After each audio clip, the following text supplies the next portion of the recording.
pertumbuhan, perubahan, dan penyesuaian diri mereka dari masa kanak-kanak hingga dewasa. Proses ini meliputi aspek fisik, kognitif, emosional, sosial, dan moral.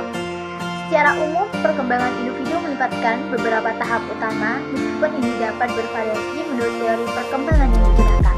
Tahap-tahap tersebut umumnya mencakup yang pertama, masa kanak-kanak.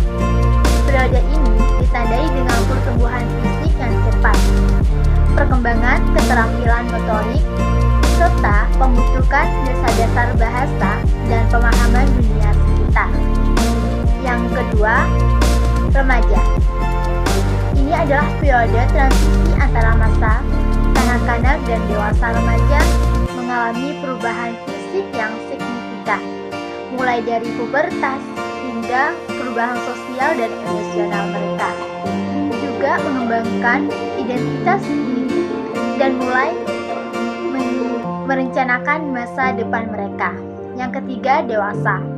Pada tahap ini, individu biasanya mencapai kematangan fisik dan emosional. Mereka memasuki dunia kerja, membentuk hubungan yang lebih dalam dan mengatasi tugas-tugas perkembangan tertentu, seperti menetapkan diri, karir, dan keluarga. Dan yang keempat, lansia. Periode ini ditandai dengan penurunan fisik dan kognitif. Namun, banyak individu tetap aktif secara sosial dan mereka memiliki potensial untuk terus berkembang dan belajar sepanjang hidup mereka. Dalam perkembangan individu ada dua proses. Yang pertama, evolusi, dan yang kedua, involusi.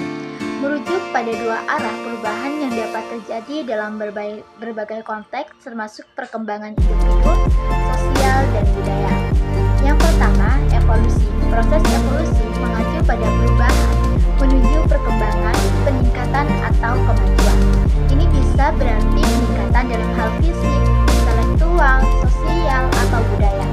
Dalam konteks biologi, evolusi menggambarkan perubahan dalam spesies dari generasi ke generasi, yang seringkali melibatkan adaptasi terhadap lingkungan dan seleksi alam.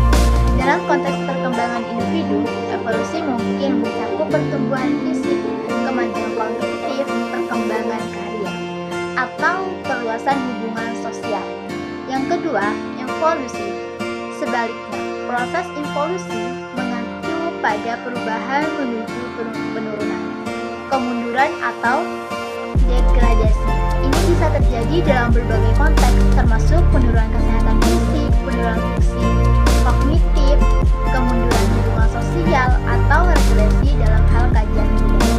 Dalam biologi, evolusi sering digunakan untuk menggambarkan kehilangan fitur atau kemampuan tidak lagi diperlukan atau digunakan dalam lingkungan tertentu.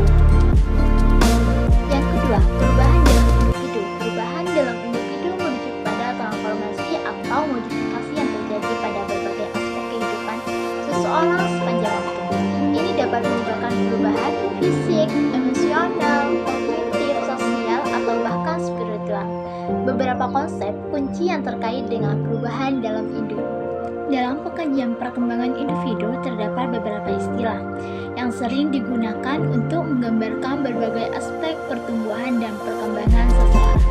Beberapa istilah tersebut antara lain: yang pertama, tonggak perkembangan, pencapaian signifikan dalam perkembangan individu, seperti pertumbuhan fisik, perkembangan kognitif, atau pencapaian dalam kemampuan sosial.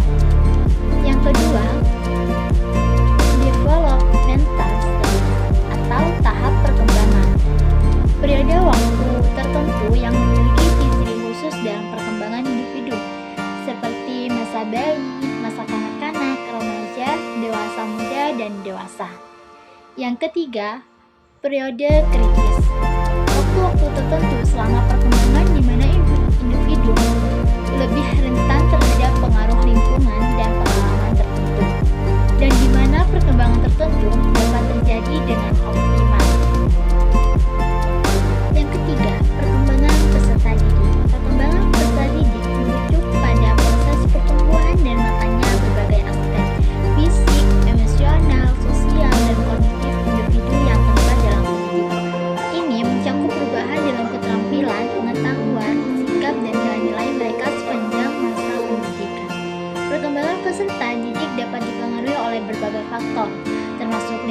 belajar, interaksi, sosial, pengalaman pendidikan, dan dukungan dari orang tua dan guru.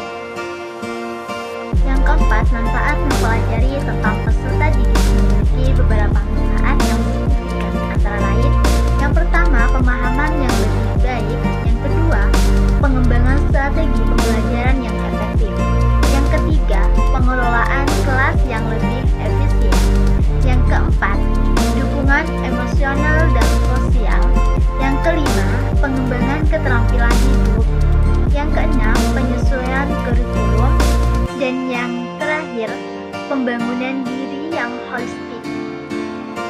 Manfaat bagi peserta didik dan pendidik. Yang pertama, bagi pendidik, mempelajari pengembangan peserta didik memberikan beberapa manfaat bagi pendidik, termasuk: yang pertama, pendekatan pengajaran yang lebih terarah; yang kedua, pengelolaan kelas yang lebih efisien; yang ketiga, pendukung dukungan emosional; yang keempat, pengembangan hubungan guru dan peserta didik; yang kelima, pembangunan program pembelajaran yang relevan; yang keenam, pemberian dukungan pribadi; yang ketujuh, pemantauan perkembangan individu; dan kedelapan, penyesuaian kurikulum; kesembilan, pengelolaan tentang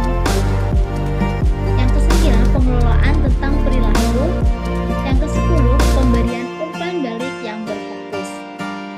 Yang kedua, mempelajari perkembangan peserta didik memberikan sejumlah manfaat bagi mereka, antara lain: 1.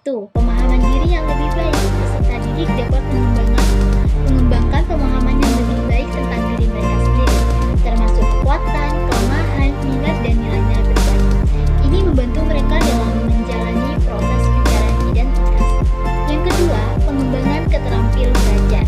Melalui pemahaman tentang daya belajar dan frekuensi kognitif, peserta didik dapat mengembangkan keterampilan belajar yang lebih efektif. Yang terakhir, ranah kajian perkembangan peserta didik merupakan bidang penelitian yang mendalam tentang pertumbuhan dan perkembangan individu. Dalam konteks pendidikan, beberapa aspek penting dalam ranah ini meliputi: yang pertama, perkembangan kognitif, memahami bagaimana peserta didik mengembangkan kemampuan kognitif seperti berpikir, memahami, dan proses informasi. Yang kedua, perkembangan fisik, melibatkan studi tentang perubahan fisik yang terjadi pada peserta didik sepanjang masa pertumbuhan, termasuk pertumbuhan tubuh, perkembangan otot, dan perubahan lainnya. Yang ketiga, perkembangan emosional, mempelajari perkembangan aspek emosional peserta didik, termasuk pengelolaan emosi, pemahaman diri, dan pembentukan hubungan interpersonal. Yang keempat, perkembangan sosial, fokus pada interaksi sosial peserta didik, pembentukan hubungan dan pemahaman norma-norma sosial yang mempengaruhi